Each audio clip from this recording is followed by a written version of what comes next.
Sarah Duvall here from CoreExerciseSolutions.com, and I have a fun question for you guys today. Is a diastasis recti normal? All right, so this is a really fun thing for us to take a look at because everyone is, a little bit afraid of, I don't want to get a diastasis, but I think we need to look at it a little bit differently. And let's look at the positive benefits. I know, don't kill me, just hear me out, keep watching the video, please. So let's look at the positive benefits and the natural occurrences of a diastasis. Now, I am all for helping you with fixing it, all for that. But we need to look at the flip side of things and kind of figure out why it happens. So this is just a fun part of evolution that I love. All right, so when we go all the way back to babies, and we look at development in children, if you have a small child at home, put them on their back and ask them to sit straight up, okay? And most of the time, small children can't do this. They'll try, and they'll look like a little turtle, and then they'll finally roll over on their side. All right, so one thing I want you to notice as they try to sit straight up is what's happening in their midline. Now remember, a diastasis is the thinning of the fascia between the bellies of the rectus abdominal muscle. And so you can get a thinning, and with that you can get width and depth. Width that naturally occurs with that diastasis. So as you watch your child try to get up, or a friend's kid, watch what happens to their midline. Do they get doming out? So this is a pressure management issue within their abdomen and a strength management issue of the fascia of their midline. Now, the cool thing is that in most kids, as they develop muscular strength, their diastasis goes away. Most people don't even notice a diastasis in kids, and do not worry, it's completely normal.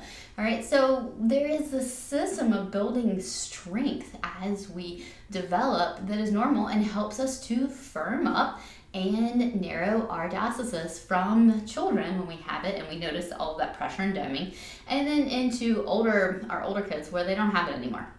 Okay, so there are things that you can do to help speed this up if you notice, like, oh, my 5-year-old still has some diastasis, still can be completely normal, but there are definitely some exercises that you can work on to help your child develop more strength through their core. But that aside, let's talk about pregnant women. Okay, so in pregnant women, having a diastasis is completely normal.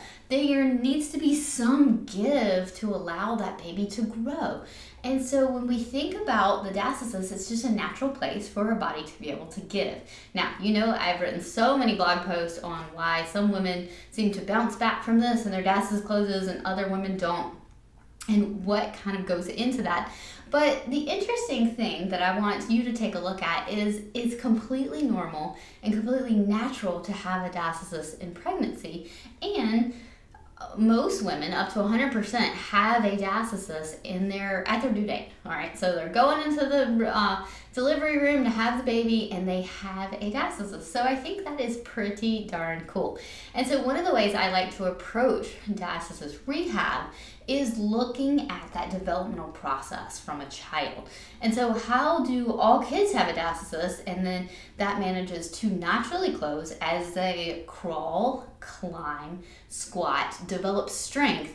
And so how do they naturally close it in that natural process? And then how can we apply that more to women? And what is the difference between women who seem to have a diastasis that closes easily and then women who don't? So this is kind of a cool way to look at it, where we can take the natural approach to helping to fix a diastasis as more of a whole body issue and being able to strengthen. All right, so the next time you think about diastasis, I want you to think about it as a normal, natural process. And the other last cool thing I want to mention is that there might be some benefit to decreasing pressure down on the pelvic floor during the early postpartum period.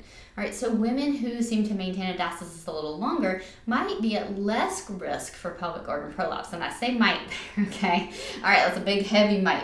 All right, but this can be something to think about. Pressure has to leave our system in some way.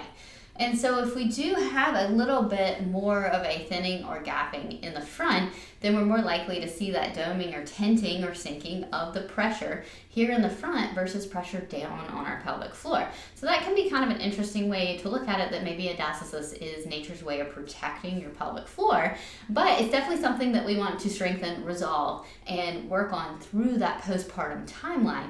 But I just kind of like to see sometimes what are the benefits and what are the causes, because if we know what causes something, and we know why it's there, then it can be a lot easier to resolve.